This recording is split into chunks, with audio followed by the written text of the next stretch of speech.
नांदेड जिल्ह्यातील धर्माबाद तालुक्यात जैन धर्म यांचे पर्युषण पर्व दशलक्षण महापर्व उत्साहात साजरे झाले। दरवर्षीप्रमाणे यावर्षी देखील जैन समाज तर्फे जैन मंदिरात नित्य भगवान अभिषेक, पूजा अर्चना, आरती आणि सायंकाळी भगवंतांची आरती, भजन, पाठ, प्रवचन करण्यात येत होते आणि सपना कासलीवाल, रजनी सोनी यांनी निरंकार 10 दिवस उपवास केले आणि भगवान महावीर यांची पालखी आणि उपवास तपस्वी यांची रथ मिरवणूक काढण्यात आली।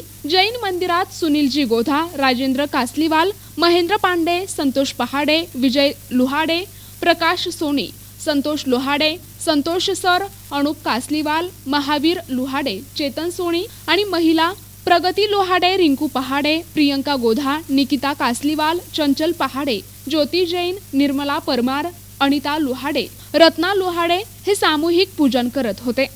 NTV news Marathi, Nanded.